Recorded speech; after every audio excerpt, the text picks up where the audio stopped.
Assalamu alaikum, listeners, viewers and students.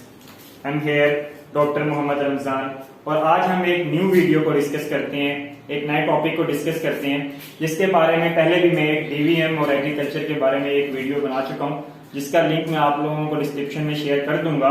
और आज हम पाकिस्तान की बल्कि एशिया की एक ऐसी यूनिवर्सिटी को डिस्कस करने वाले हैं जिसने अभी रिसेंटली ही अपने अंडर ग्रेजुएट एडमिशंस को ओपन किया है, और उस यूनिवर्सिटी का नाम आपको यहाँ पे मेरे ब्लैक व्हाइट बोर्ड पे लिखा हुआ नजर आ रहा होगा।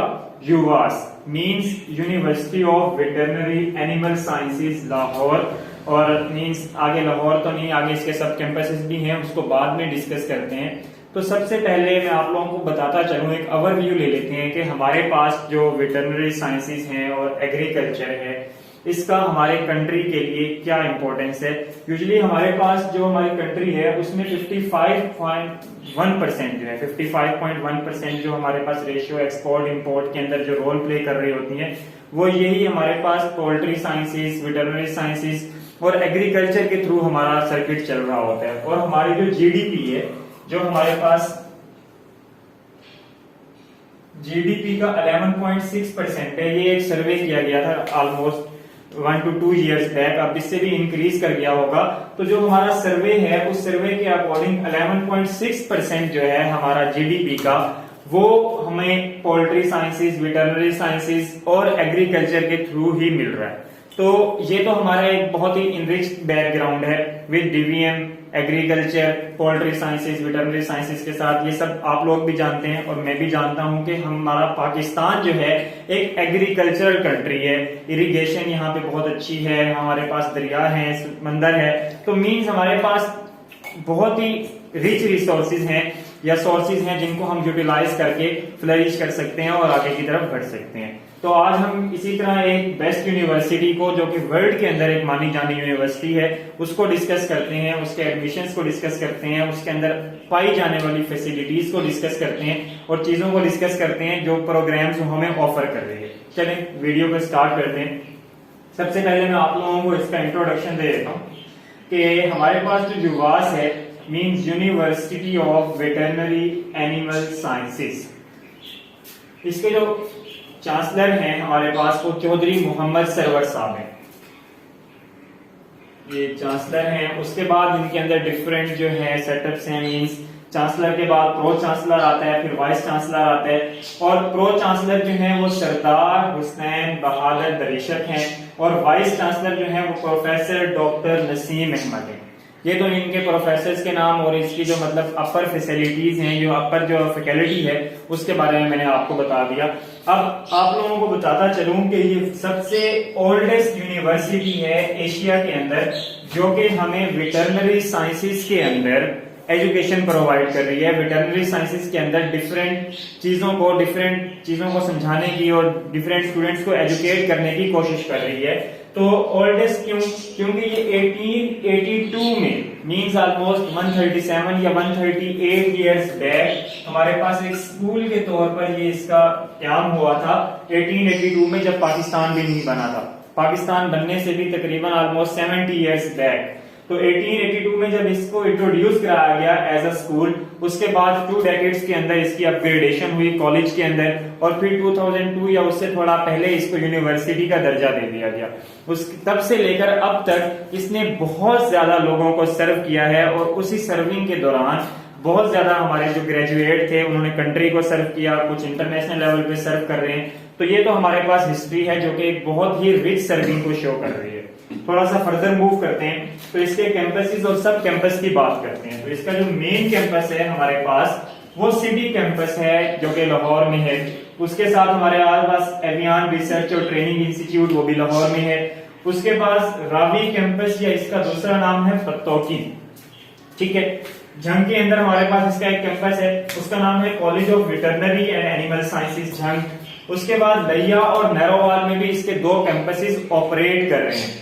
नैरोवाल के अंदर जो कैंपस है उसका नाम है खान बहादुर चौधरी मुश्ताक अहमद, जो कॉलेज ऑफ वेटरनरी साइंसेज है उसका नाम, और लैया के अंदर पारा वेटरनरी इंस्टीट्यूट है। और ये हमारे पास इसके सब कैंपसेस हैं जो कि हमारे पास डिफरेंट सिटीज के अंदर ऑपरेट कर रहे हैं।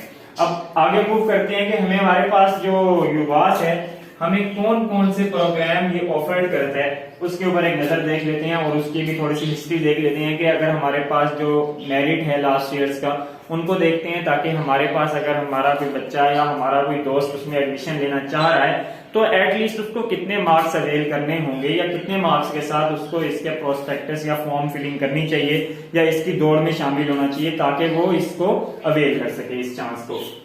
सबसे पहले हमें ये दो तरह के प्रोग्राम ऑफर करते हैं, एक 5 इयर्स प्रोग्राम है और एक 4 इयर्स प्रोग्राम है। 5 इयर्स प्रोग्राम के अंदर जो मेन ये ऑफर कर रहे हैं from the sins it's beginning, start से लेके अब तक, वो है DVM, doctor of veterinary medicine. उसके साथ हमें ये ऑफर करते हैं फार्म डी, जो कि फार्मेसी के लिए हमारे लिए इंपॉर्टेंट है। फार्म डी जो एक रेगुलर बेसिस पे ये करवा रहे हैं, स्टार्ट से तो उन्होंने शुरू नहीं किया लेकिन बाद में इन्होंने शुरू किया। अब हमारे पास ये दो तरह की फैसिलिटीज हमें दे रहे हैं, मॉर्निंग और इवनिंग। लेकिन मैं आपको बता दूं कि जो डीवीएम नारोवाल है उसके अंदर ये सिर्फ मॉर्निंग की फैसिलिटी है, वहां इवनिंग की शिफ्ट्स अवेलेबल नहीं है। अब देखते हैं जरा हमारे पास जो लास्ट ईयर 2020 का मेरिट था जो डिफरेंट सेक्टर्स के अंदर था, उसको मैं आप लोगों को बताता चलूं ताकि आप लोग इस चीज से बखूबी वाकिफ हो जाएं कि हमारे पास क्या बन रहा है और आगे क्या होने वाला है, क्योंकि थोड़ी बहुत फ्लक्चुएशंस आएंगी और इसी के साथ ही वो आगे ऑपरेट करने वाले हैं। फ्लक्चुएशंस इस तरह आती हैं कि आपको पता है अभी रिसेंटली उन्होंने अनाउंस किया जो हमारे एजुकेशन मिनिस्टर हैं कि इस साल भी हमारे पास 5% एक्स्ट्रा मार्क्स मिलने वाले हैं बच्चों को, तो मींस इस साल भी मेरिट इंक्रीज होने वाला है। और क्या इनका क्राइटेरिया होता है वो भी मैं आप लोगों को आगे बताता हूँ।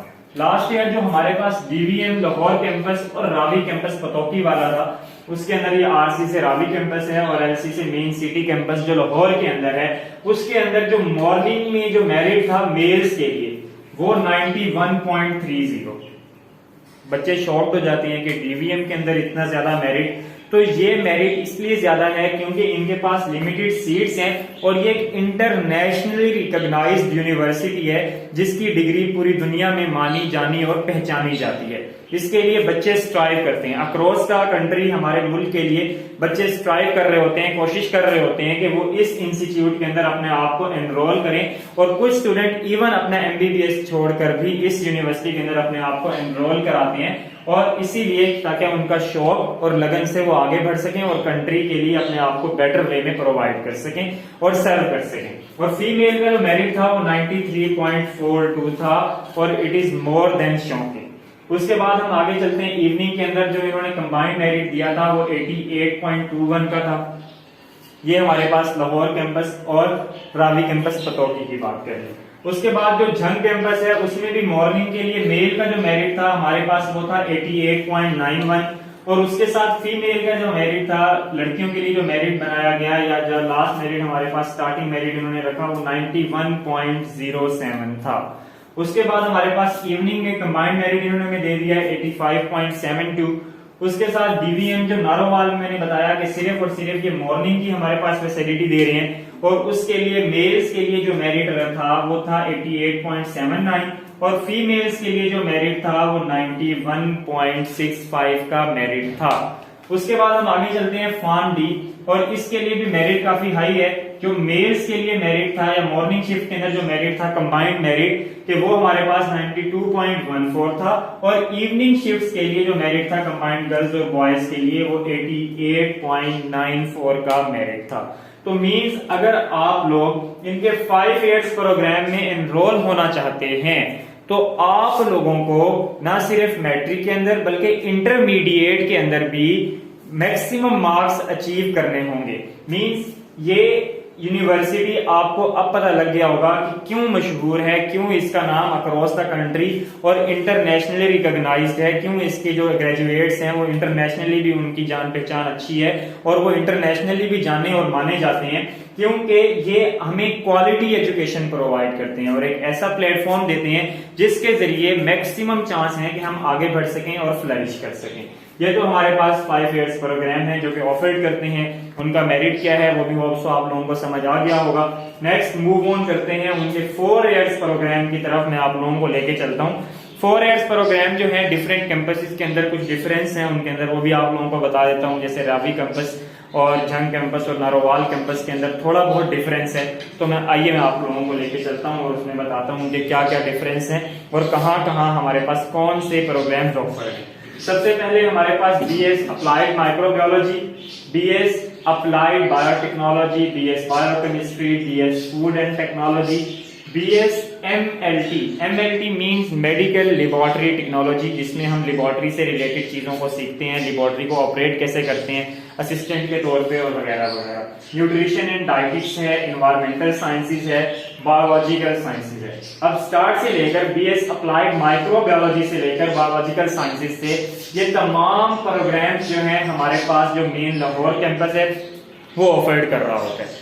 उसके बाद अगर मैं आप लोगों को और बताऊं तो हमारे पास जो झंग कैंपस है वो भी इस चीजों को ऑपरेट कर रहा है, वो भी हमें ये तमाम प्रोग्राम्स ऑफर कर रहा है। आगे मूव ऑन करते हैं, हमारे पास BS पोल्ट्री साइंसेज है, BS dairy technology, BS zoology, botany है, बॉटनी वगैरह, BS फिशरीज एंड एक्वाकल्चर। ये तमाम प्रोग्राम्स बायोलॉजिकल साइंसेज से लेकर फिशरीज और एक्वाकल्चर तक ये जो रावी कैंपस है पतौकी के अंदर, ये 4 इयर्स प्रोग्राम इस कैंपस के ऊपर ऑफर्ड होते हैं। मीन फिशरीज से रिलेटेड, डेयरी टेक्नोलॉजी से रिलेटेड, पोल्ट्री साइंसेज और बायोलॉजिकल साइंसेज से रिलेटेड जो प्रोग्राम्स हैं वो हमें इनका जो रावी कैंपस है वो ऑफर कर रहा है। उसके बाद हमारे पास जो झंग कैंपस है उसके अंदर हमारे पास मैंने अभी बताया ये प्रोग्राम्स ऑफर्ड होते हैं, और रावी कैंपस के अंदर MLT का जो प्रोग्राम है वो भी ऑफर होता है। तो ये इंट्रोडक्शन मैंने आपको दे दिया, थोड़ा सा बता दिया, होप सो आप लोगों को समझ आ गई होगी कि कौन सा प्रोग्राम कौन सा कैंपस ऑफर्ड कर रहा है। अब अगर मैं आप लोगों को बताता चलूं कि हमारे पास इनका कुछ ओवरव्यू दे दूं मेरिट का, तो इनके अंदर सबसे ज्यादा जो इंपॉर्टेंट फील्ड्स हैं जिनको बार बार चूज किया गया और जिनका मेरिट कंटिन्यूसली राइज होता रहा वो हमारे पास है applied microbiology, biotechnology, biochemistry, nutrition and dietetics. और ये जो हमारे पास फील्ड्स हैं इनका merit continuously on the rise है और इनकी डिमांड जो मॉर्निंग के अंदर है वो कंटिन्यूसली ऑन द राइज है। लेकिन स्टूडेंट्स के पास एक बेस्ट चांस होता है कि वो इवनिंग के अंदर भी इन चीजों को बहुत ही कम मेरिट के साथ अवेल कर सकते हैं। 70 के अंदर मेरिट जा रहा होता है, 60s के अंदर मेरिट जा रहा होता है। जैसे हमारे पास जो जोलॉजी और बॉटनी का मेरिट 62 तक चला गया, न्यूट्रिशन एंड डाइटिक्स का मेरिट मॉर्निंग के अंदर 88.8 पे था और वही मेरिट इवनिंग शिफ्ट के अंदर 71.79 के ऊपर ठहरा।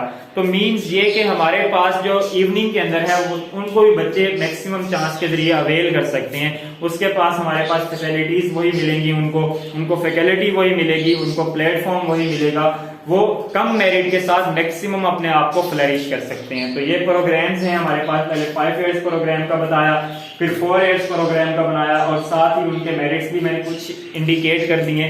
होप सो इससे आपको काफी बेनिफिट मिलेगा। अब नेक्स्ट मूव ऑन करते हैं और वीडियो के अंदर इन्होंने जो 2021 के अंडर ग्रेजुएट एडमिशंस दिए हैं जरा उनको डिस्कस करते हैं।